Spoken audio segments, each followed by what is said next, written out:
Como é que um conceito de dignidade assim pensado, como algo longe de ser universal, muito mais descrevendo uma excelência associada a cargos ou à pertença a certas famílias ou etc., como é que daí se transita para um sentido muito mais amplo em que a dignidade é algo de partilhado por todos e não uma excelência exclusiva.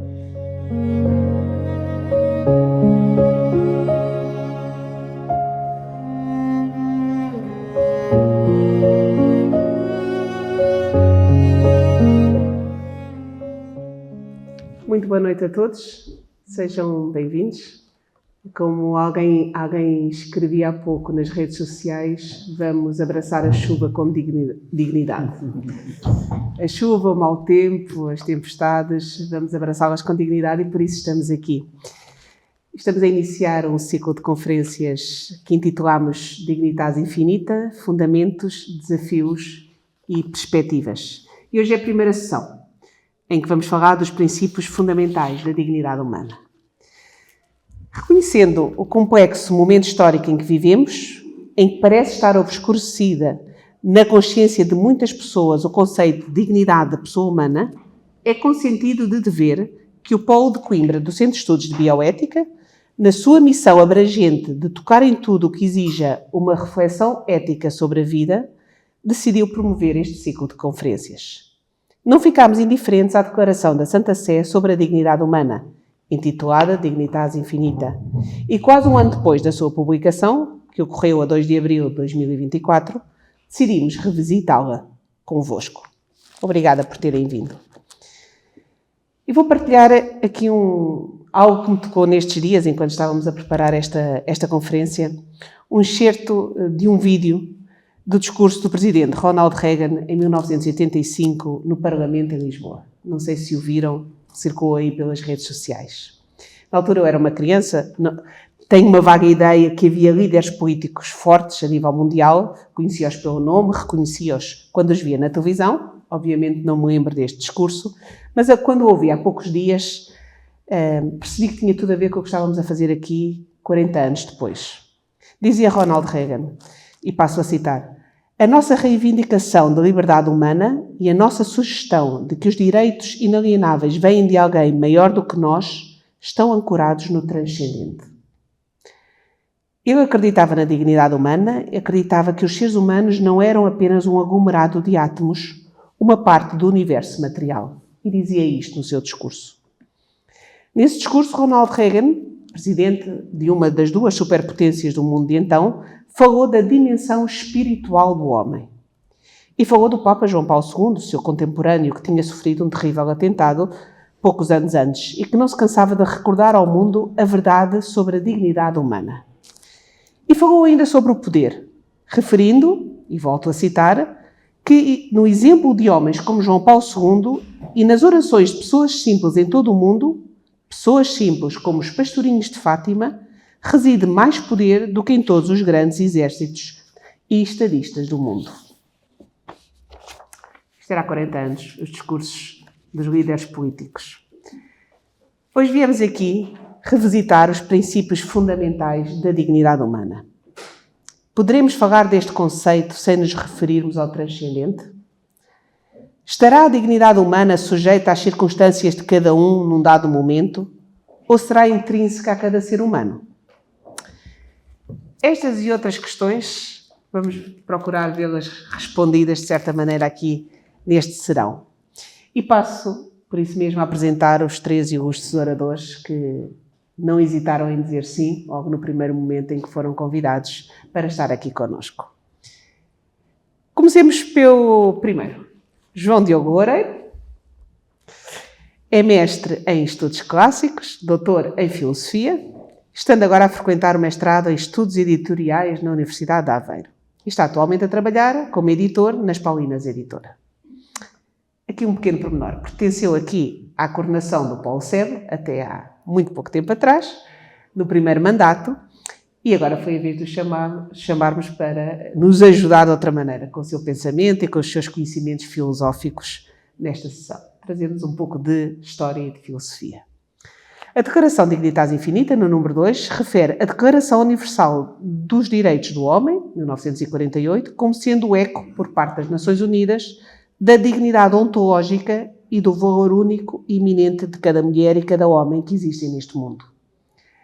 Foi a partir daqui, foi este o mote que demos ao João Diogo para nos falar, no máximo em 20 minutos, sobre o conceito de dignidade humana, suas raízes históricas e evolução. Obrigado primeiro a todos os que enfrentaram a tempestade para cá vir.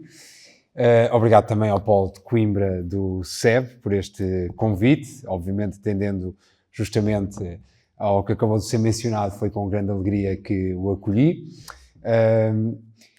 Como também já foi dito, foi-me proposto que partíssemos do ponto 2 da declaração do Dicasteio para a Doutrina da Fé, onde se lê, e acho que vale a pena citar na íntegra esse mesmo ponto, desta dignidade ontológica e do valor único e eminente de cada mulher e de cada homem que existem neste mundo, fez eco a Declaração Universal dos Direitos do Homem, 10 de dezembro de 1948, por parte da Assembleia Geral das Nações Unidas. Fazendo memória do 75º aniversário deste documento, a Igreja vê a ocasião para proclamar novamente a própria convicção de que, criado por Deus e redimido por Cristo, cada ser humano deve ser reconhecido e tratado com respeito e com amor em razão da sua inalienável dignidade. Ora, não é por acaso que neste documento, logo numa posição tão preeminente, repito, estamos a falar do número 2, na maior parte das edições impressas, trata-se ainda da primeira página do documento, não é por acaso que temos esta referência à Declaração Universal dos Direitos do Homem, porque efetivamente, no que diz respeito à história do conceito da dignidade humana, há um antes e um depois desta declaração. Ela simboliza, ou melhor, não é simboliza, ela marca de facto um momento profundo de transição. Não é que o conceito não existisse previamente, obviamente ele não foi inventado do nada pela Assembleia Geral das Nações Unidas, mas depois dele ser consagrado tão solenemente nesta declaração, ele começa a encontrar-se um pouco por todo o lado, sobretudo numa série de instrumentos legais dos mais diferentes países. Basta pensarmos na nossa própria Constituição da República, que no seu primeiro artigo diz logo muito claramente que Portugal é uma república soberana, alicerçada no respeito pela dignidade da pessoa humana, fundada nisso. E outros tantos documentos legais podiam aqui ser pertinentemente convocados. A tal ponto se registra uma ubiquidade do termo neste pós-Segunda Guerra no universo jurídico, que até há alguns autores que defendem que o conceito de dignidade humana, mais do que um conceito propriamente filosófico ou teológico, tem o seu habitat natural no universo jurídico e legal, e que verdadeiramente aí é que ele encontra o seu significado pleno. Não vai ser propriamente essa a tese que eu vou aqui defender, também não sei se teria os recursos para tal. Pelo contrário, aqui, também respondendo ao desafio que me foi lançado, a ideia é justamente, como eu disse, olharmos para trás e tentarmos perceber qual o caminho que este conceito, às vezes por percursos nada óbvios, foi trilhando até desembocar nesta declaração que depois, efetivamente, o projeta e lhe dá uma proeminência no discurso público contemporâneo que ele antes não conhecia. Isso acho que podemos, com razoável consenso, afirmar. No entanto, antes de nos abalançarmos a essa panorâmica histórica, convém definirmos minimamente o objeto da panorâmica. Portanto, o que é isto da dignidade humana? Não vamos aqui tanto problematizar a questão do humano, vamos assumir que isso não é problemático e vamos sim só concentrarmos no conceito de dignidade. Olhando ao uso que é feito da expressão hoje em dia e tentando colher os elementos principais, eu esbocei aqui uma definição muito simples, mas com algumas camadas que passarei prontamente a explicar. Então, nós podemos pensar a dignidade como uma propriedade ontológica com implicações ético-políticas. O que é que isto significa? É uma propriedade ontológica porquê? Porque situa-se, ou imagina-se situada na ordem do ser. Não é uma mera construção política e social, é algo que, pelo menos, quem a invoca, normalmente projeta, repito, na ordem das coisas realmente existentes e que estruturam, no fundo, essa camada mais profunda da realidade. Por outro lado, é axiológica na medida em que não é meramente uma qualquer propriedade que nós identificamos num objeto, neste caso perdoem esta reificação, o ser humano, mas é uma propriedade à qual vem, desde logo, anexado um juízo de valor. Isto é, nós não conseguimos pensar na dignidade como pensamos no comprimento de uma coisa ou na cor do cabelo, que, enfim, há quem goste mais de uma cor de cabelo, quem goste mais de outra cor, há quem goste mais de coisas compridas, outras curtas. Não. O conceito de dignidade, em si mesmo, transporta já uma carga valorativa positiva. Por isso é que eu digo que ele é uma propriedade ontoaxiológica. Está já sempre associada a um juízo de valor e, podemos já antecipá-lo, um juízo de valor, repito, positivo. Por outro lado, esta propriedade apresenta-se, ou quer-se que seja representada como tendo implicações ético-políticas e, portanto, por arrasto, de forma muito fácil e quase natural, também consequências jurídico-legais. De facto, como de resto já se intuía naquilo que eu tinha dito anteriormente, em boa parte do uso contemporâneo da expressão dignidade humana, verdadeiramente o que interessa a quem a está a mobilizar é esta segunda parte da definição que eu aqui proponho e não tanto a primeira. Ou seja, mais do que realçar uma qualquer coisa, uma qualquer propriedade, ou mais corretamente uma qualidade existente nos seres humanos, o que se quer é ver o que é que daí se pode extrair do ponto de vista dos direitos desses mesmos seres humanos. O mais das vezes é esta segunda parte da definição, repito, que está presente ou que interessa a quem mobiliza o conceito hoje. Agora, na verdade, se nós recuarmos à sua raiz, o conceito de dignidade, no latim, que é daí que ele vem, e é importante desde já antecipar que não há propriamente um equivalente direto no grego antigo. Portanto, nós estamos perante, como acontece com tantos outros conceitos, um termo filosófico grego que depois o Cícero ou algum outro romano tenta, de forma meio desajeitada, traduzir para o latim. Não, não é aqui o caso do conceito de dignidade, é justamente o inverso que sucede.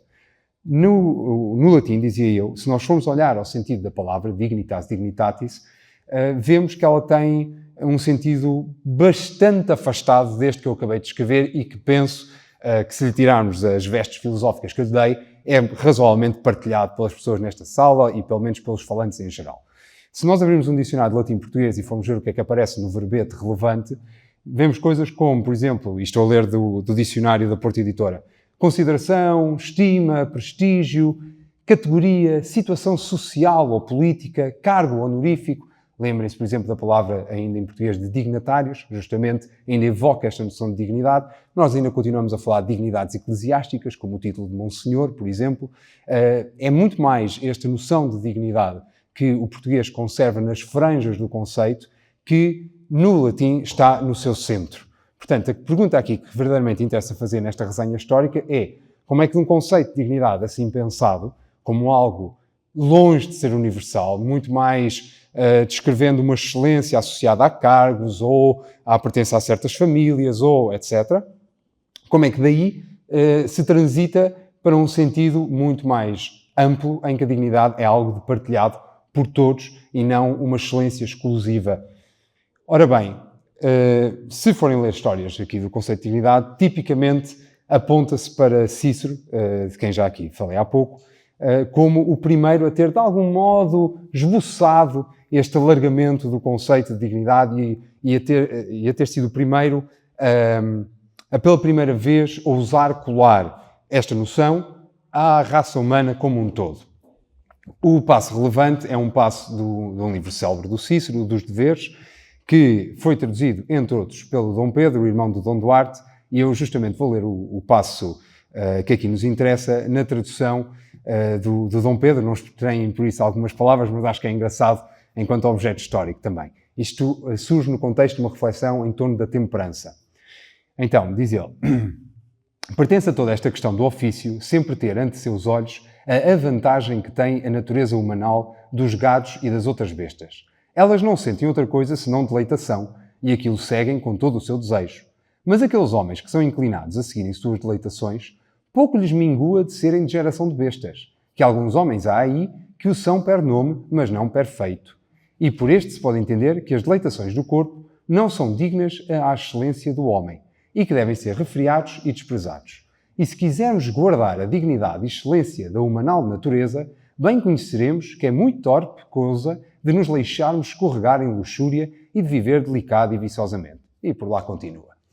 2 pontos acerca deste texto que, como digo, tipicamente é apontado como o momento onde ainda que remotamente podemos ver as origens do conceito de dignidade humana, tal qual hoje nós tradicionalmente o usamos. 2 notas então. 1. O sintagma dignitas humana nunca aparece neste texto. Pronto. Apesar do que eventualmente, sobretudo este passo final que eu li da tradução do Dom Pedro possa sugerir, repito, o conceito em si nunca surge, nem sequer conceitos próximos, como dignidade dos homens, dignidade do ser humano, dignidade da pessoa. Não. Ainda assim, claro, não vamos aqui dizer que se não surge a palavra, não surge a ideia. E compreende-se a razão de se evocar este texto nas histórias do conceito de dignidade humana. No entanto, é importante realçar, e este segundo ponto é que para mim é verdadeiramente aquele que interessa, que a dignidade aqui não é claramente uma qualidade intrínseca aos seres humanos individuais, mas antes muito mais qualquer coisa como uma espécie de excelência ou nobreza da natureza humana. Portanto, não dos sujeitos, mas da natureza humana. No fundo, o conceito de dignidade humana, tanto quanto ele aqui se deixa vislumbrar, surge muito mais como uma espécie de standard ético a que os seres humanos singulares se devem alçar. E que, se eles não se conseguirem conformar com esse standard, até perdem com justiça o direito a serem apelados, a serem chamados de humanos. Portanto, isto é quase irónico se não fosse trágico, que é, quando nós hoje mobilizamos o conceito de dignidade humana justamente para realçar a comunidade dos seres humanos, ou seja, para chamar a atenção para que alguém, pelo simples facto de ser humano, tem um conjunto de direitos, o Cícero aqui usa o conceito exatamente no sentido inverso, para dizer a dignidade humana é um standard e se as pessoas não vivem de acordo com ela, então nem sequer merecem ser chamados de humanos, são humanos meramente em nome e não na coisa. No latim é o confronto clássico entre res e nomen. Ora bem, estas ideias que nós encontramos aqui do Cícero vão ou bebem de algum modo também do estoicismo. O estoicismo é outra das genealogias possíveis para o conceito de dignidade humana.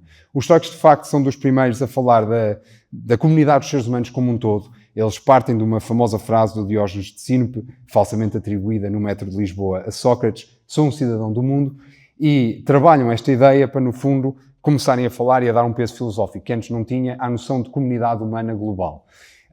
E justamente porque é que eles entendem que todos os seres humanos, de algum modo, pertencem a uma mesma cidade? Porque se lhes aplica a mesma lei. E que lei é essa? É a lei da razão. E porquê é que se lhes aplica essa mesma lei que é a lei da razão? Porque todos eles participam da razão divina. Têm, no fundo, sementes de razão divina plantadas neles, todos deles, em maior ou menor grau, participam e, portanto, em virtude dessa participação na razão, formam uma só comunidade, estão igualados e, mais do que isso, e também muito importante para o que vem a seguir, essa participação na razão permite-lhes fazer progresso ético, permite-lhes discernir o bom e o mau. Ora, estas duas ideias, a ideia de que os seres humanos são seres racionais e que essa racionalidade privilegiadamente se manifesta na sua agência moral livre, são justamente as duas ideias que vão ser mais trabalhadas por toda a tradição cristã, patrística e medieval. Isto vai ser o centro da reflexão cristã nesse longo período de mais de um milénio, em torno daquilo que nós, retrospectivamente, podemos chamar a dignidade humana, no fundo, a excelência dos seres humanos, o que é que os distingue dos demais. E, em vez de citar aqui um autor medieval, eu vou-me dar ao luxo de pegar no que diz o Catecismo da Igreja Católica, que eu penso que apanha e resume muito bem essa ideia. Diz, pode-se então ler no Catecismo, número 1730. Deus criou o homem racional, conferindo-lhe a dignidade da pessoa dotada de iniciativa e do domínio dos seus próprios atos. Deus quis deixar o homem entregue à sua própria decisão, de tal modo que procure por si mesmo o seu Criador e, aderindo livremente a ele, chega à total e beatífica perfeição. E o parágrafo remata com uma citação direta de Ireneu de Leão. O homem é racional e, por isso, semelhante a Deus, criado livre e senhor dos seus atos. Como digo, se olharmos estritamente ao ponto de vista filosófico, está aqui muito bem sumariado o aporte da filosofia medieval cristã para esta questão da dignidade humana. Diferente é o caso, obviamente, dos fundamentos teológicos. Mas aí tenho quem nesta mesa mais competente falará já de seguida de toda a questão do ser humano criado à imagem e semelhança, e isso, todo esse discurso da Imago Dei, como se diz em latim, é fundamental e vai influir poderosamente, mas mistério é reconhecer que ele é essencialmente de natureza teológica e daí eu ter afastado aqui do meu discurso. O que é importante também sublinhar é que, de todas estas considerações, os medievais nunca tiraram as conclusões que nós hoje tiramos. Isto é, voltando àquela definição que eu propus de dignidade humana, eles centraram-se muito mais na primeira metade, na questão da dignidade como uma propriedade ontoaxiológica partilhada pelos seres humanos, e não tanto na segunda parte, das consequências ético-políticas. Portanto, nós não vamos encontrar nenhum filósofo medieval cristão da excelência do ser humano em virtude da sua participação na razão e da sua livre agência moral, a tirar daí a conclusão de que, então os seres humanos não devem ser escravizados. Então os seres humanos devem ter direito à liberdade religiosa. Não, este tipo de conclusões, que para nós são tão naturais hoje de tirar a partir do conceito de dignidade humana, os medievais nunca as fazem.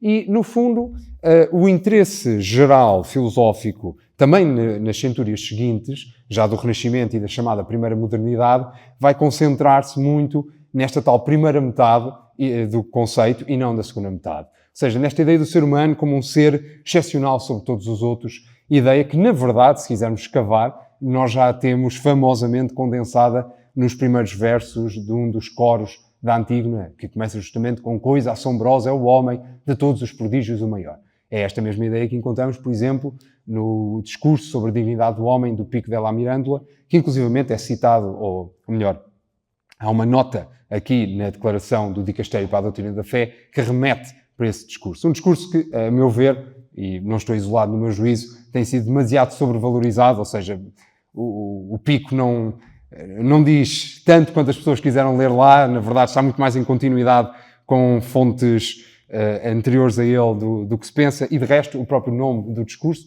sobre a dignidade do homem, é um nome que lhe é dado a posteriori, não foi um nome dado pelo Pico, que já agora, acrescente, nem sequer leu o discurso. O discurso nunca foi lido em vida dele e nunca foi editado em vida dele, só posteriormente. Ora bem, quando é que se dá aqui realmente a mudança? Nós vamos ainda a uma figura como Hume, e Hume ainda está a escrever ensaios sobre a dignidade da natureza humana, que estão essencialmente na linha que eu acabei de escrever. Mas, famosamente, houve um outro filósofo que disse ter sido despertado do seu sono filosófico, do seu torpor filosófico, por este mesmo Hume. Estou a falar, claro, de Kant. E, se quisermos resumir muito esta apresentação, no fundo é aqui que começa genuinamente, do ponto de vista filosófico, em termos fortes, a história da dignidade humana enquanto conceito filosófico, insisto. Ou seja, estou aqui a fazer um exercício algo artificial e com os seus perigos de tentar fechar descaradamente os olhos a todo o aporte teológico. E isto, obviamente, na história das ideias é sempre difícil, porque as ideias não são bem comportadas. As ideias absorvem e movem-se em planos que não são necessariamente os da estrita lógica e racionalidade que o filósofo pode desejar. E, portanto, como digo, também em virtude da composição desta mesa, eu tomei esta opção muito violenta, mas de que não me arrependo. Pronto. Diziam então, com Kant, e sobretudo com o livrinho dele, A Fundamentação da Metafísica dos Costumes, temos finalmente algo que podemos reconhecer como próximo daquela definição de dignidade que eu esbocei no início e que sinto ser, em maior ou menor grau, a nossa. No argumento que vai conduzir à segunda formulação do imperativo categórico, ele diz, e estou a citar, o homem e, em geral, qualquer ser racional existe como fim em si mesmo e não como mero meio. Isto é uma afirmação fundante, porque ele daqui vai retirar, como também escreve mais adiante, a consequência de que, nessa medida, o facto do outro ser um fim em si mesmo e não um mero instrumento, isso limita a minha faculdade de agir. Portanto, eu não posso agir como me apetece. Pelo contrário, e isto são palavras do Kant, o outro é para mim um objeto de respeito. Portanto, reparem como nós aqui finalmente temos consequências éticas retiradas de um facto ontológico ou axiológico. Eu estou a dizer que o ser humano é um fim em si mesmo e daí retiro consequências para a minha ação. Digo explicitamente que esse facto, o ele ter dignidade, o ele ter um certo valor, coloca limites àquilo que eu posso fazer, me impõe obrigações, não faz com que eu tenha de ter um certo trato com o outro e não o trato que me passar pela cabeça e que me for mais conveniente. Isto vai tudo vazar-se na formulação canónica, na segunda formulação canónica do imperativo categórico, que eu passo a ler, age de tal forma que trates a humanidade, tanto na tua pessoa como na de qualquer outro, sempre simultaneamente como um fim e nunca simplesmente como um meio. Portanto, isto aqui já estamos de facto num terreno moral muito mais confortável, muito mais próximo da nossa sensibilidade contemporânea, que é, lá está, em larga medida, fruto justamente deste contributo kantiano. Só dizer, que ele, nesta reflexão, não utiliza a palavra dignidade, mas vai utilizá-la explicitamente algumas páginas adiante, quando diz, e estou de novo a citar, no reino dos fins tudo tem um preço, em alemão Preis, ou uma dignidade, Würde. Aquilo que tem preço pode ser perfeitamente substituído por qualquer outra coisa, a título de equivalente. Pelo contrário, o que está acima de qualquer preço, o que possui uma dignidade, não admite, por conseguinte, qualquer equivalente. No fundo, ele está aqui a utilizar, para defender a dignidade do ser humano, a noção da irrepetibilidade do ser humano. Este livrinho, lá está da declaração, se eu agora sair e ele ficar todo empapado de água, a ponto de ser ilegível, eu posso passar aqui à livraria ao lado e comprar um outro, e não faz qualquer diferença. Um ser humano, como nós sabemos, não. Um ser humano é absolutamente irrepetível, cada pessoa é um universo. Há um belíssimo discurso final do Blade Runner sobre isso, para quem conhecer o filme, curiosamente não dito por um ser humano. Portanto, esta noção de irrepetibilidade funda aqui a dignidade humana. Não é o fundamento principal em Kant, estou mesmo já a chegar ao fim. Para ele, de facto, o mais importante é o facto de ser humano ser um ser autónomo, no sentido literal e etimológico do termo, isto é, ele é capaz de dar a lei a si mesmo, não tem de receber leis do outro, porque pelo uso da razão, voltamos sempre aqui às mesmas ideias, ele consegue agir moralmente. Notem como, embora o vocabulário seja diferente e o envelope filosófico tenha outras complexidades, continuamos na tal linha profunda que, em última análise, podemos fazer remontar aos estoicos, mesmo se não vale a pena exagerar nessa ancestralidade da ideia. Em suma, com Kant, como digo, chegamos a terreno conhecido, a terreno que depois frutificará mais plenamente no século XX, muito por via da Declaração Universal dos Direitos Humanos, mas também de outras reflexões associadas, seja no campo jurídico, no campo teológico e no campo filosófico. Obrigado.